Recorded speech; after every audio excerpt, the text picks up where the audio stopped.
And we can just dance the night away until we get no more. I'll shake all the hurt away so you can feel and forget who you used to be.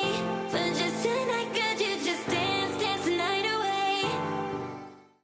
If food guilt feels intense, it's often not just about food, it's about what you fear it will do to your body. This is a five-part series where we're looking at the guilt that we have after eating, and today I want to talk about how this guilt is tied to our body image.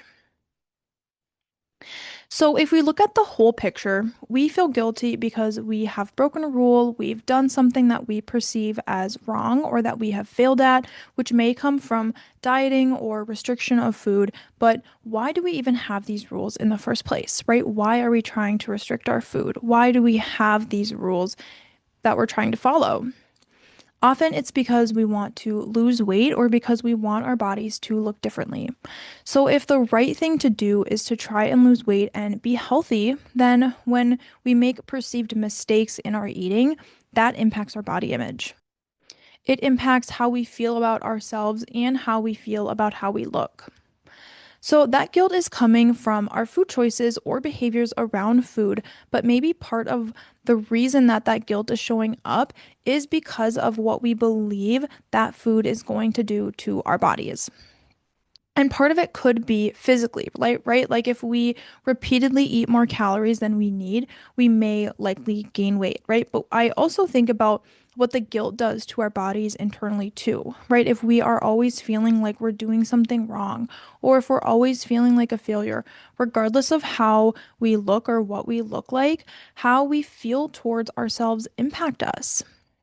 We may also be more likely to have high body surveillance or body checking after meals or in the morning, right? We're kind of maybe constantly monitoring ourselves. Do we look thinner? Did we gain any weight? Do we look more bloated, right? All of these, we're checking ourselves to see how we look.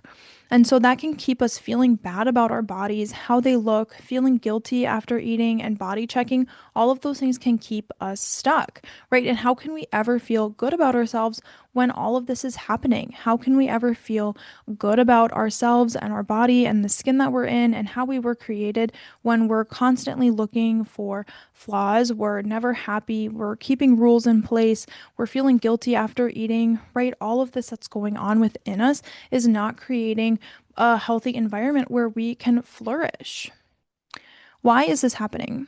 We may have beliefs that your body determines your worth, or you have beliefs that you shouldn't feel good about yourself until you are at your desired weight or goal weight, or you should always be trying to lose weight, right? The belief that we have about ourselves and how our bodies should be is going to impact how we see ourselves and how we feel towards ourselves.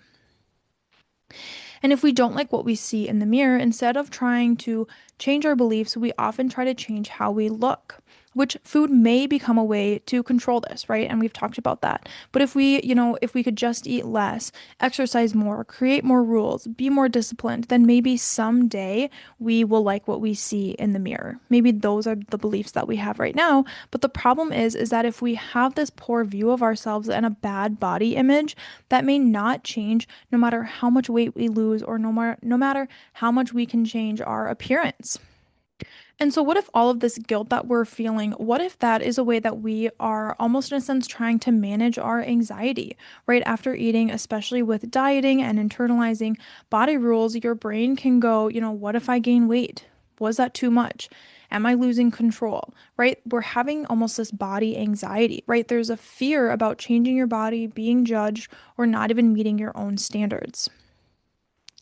And so guilt can be this strategy that we're using to control ourselves and manage this anxiety that we have or this fear that we have around gaining weight. And this guilt could say, again, I did something bad. I shouldn't have eaten that, and I need to fix this.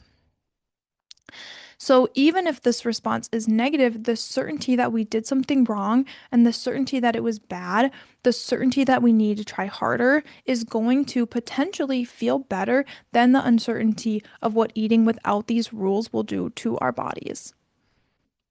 So, in the short term, dieting and restricting rules and having kind of this black and white thinking of what's good and what's bad, in a sense, we think that that will help us know what direction to go. But and in the short term, it may reduce the anxiety and it gives us a plan of how we can fix ourselves or making us feel like we're still in control of our bodies.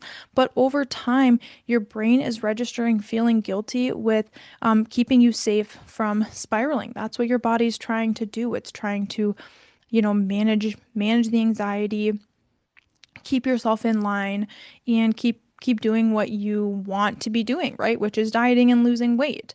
But the cost of this is that we're disconnected from ourselves, right? We don't lean into what we are needing or what could comfort us because we're too busy feeling bad and trying to fix ourselves.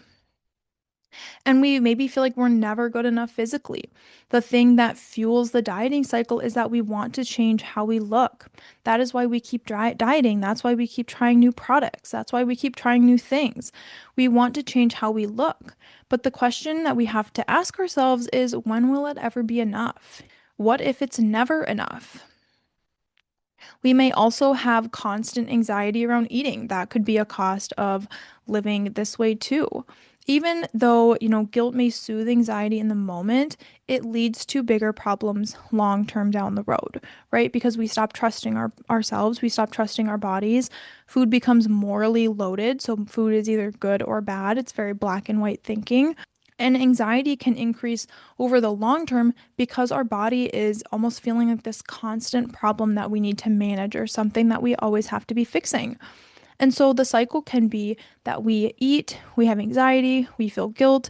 Maybe there's this temporary relief when we say, like, okay, we're going to try harder. We're going to put this new rule in place. We just need this, right? But then the next time when we break a rule, we still have guilt and we still have anxiety, and we're going to have more anxiety the next time. So, what if we could reframe here?